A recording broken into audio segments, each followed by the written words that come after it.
When's the last time you used this word? Xenophobia. It's a noun. But what does it mean?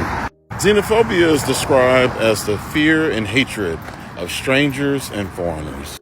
The best way to think about it is racism in America, or even the hatred of Jews in 1930s Germany, or just any form of hatred as a whole.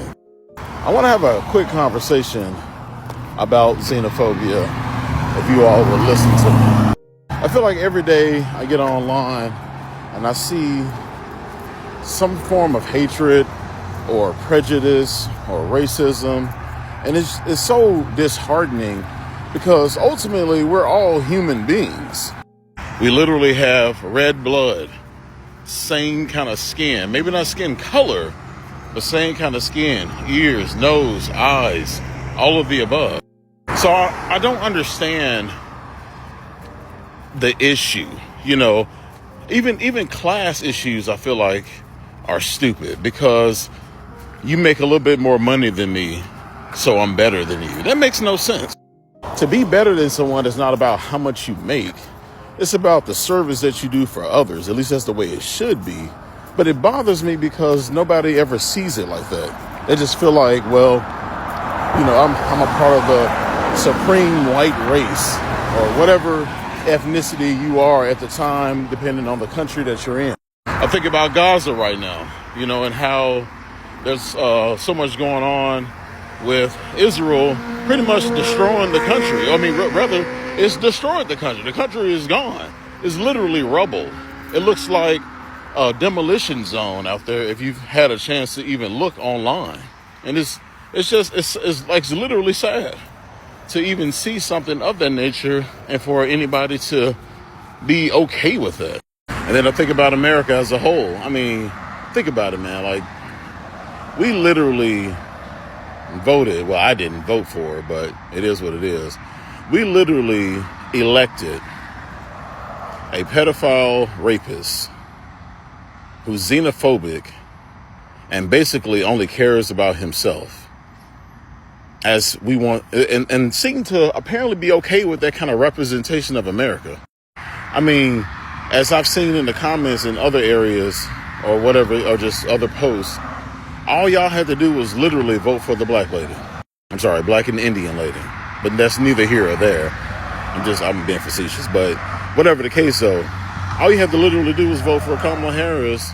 And I'm not saying things would have been perfect, but they definitely wouldn't be where they are today.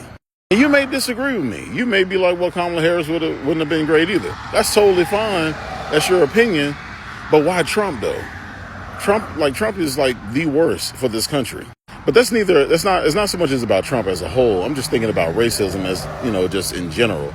I was just thinking about Miss Rachel. She's a children's creator. I think she's online. I don't think she has a TV show per se. I could be wrong because my children are too old for her show. But whatever the case, the lady spoke out about Gaza. She spoke out about Nolan Wells, if you've been following that story. And there's some sort of vitriol and hate for her. They're trying to counsel her. And I'm like, why are you trying to counsel a woman who's just trying to show empathy for families that aren't hers? Is she supposed to be are you asking her to be neutral? She's not, she's a human being. She has kids. You think that she doesn't have the regard? I'm sorry, not the regard, but you think she doesn't, you think that she doesn't feel some type of way when it comes to destruction of certain areas where children actually exist? She says it in some of her posts. I follow her online on Threads and other posts, other areas.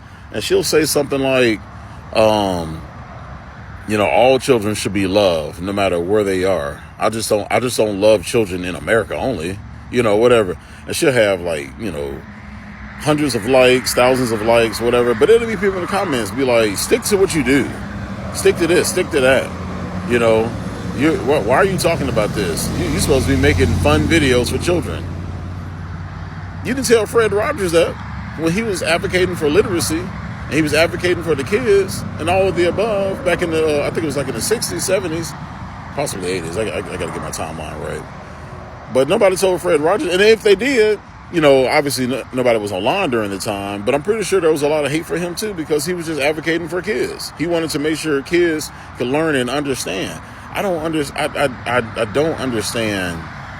and I guess I probably would never will, because I wasn't raised like that. I was raised in the church. I was raised as a Christian. I'm deconstructing my religion, but that's neither here or there. But for a nation to consider themselves Christ-like, you sure do things that are very devilish. But before I let this go for today, I'll end it with a quote from Maya Angelou. Prejudice is a burden that confuses the past, threatens the future, and renders us inaccessible to the present. I know I'm just a small creator, and my goal is not to so much move the needle per se. I'm really just trying to spread literacy in the best way possible. I like to read. I like to listen to editorials online about politics and history and everything else. I try to consider myself a well-read individual, but I'm not like an activist per se. But I do stand for a better society, one that incorporates everybody, especially in America, a country that was founded on, liberty and freedom, even though there's a terrible past of violence and prejudice and racism. But there's a better tomorrow. And every person that I talk to, especially young people, I can kind of see that they are moving away from that kind of rhetoric, hateful, prejudice rhetoric. And it's usually always people that are from the old school. And I don't mean like boomers or anything, just people that I'm assuming they're afraid to give up. So whatever the case, I'm just trying to expand your vocabulary.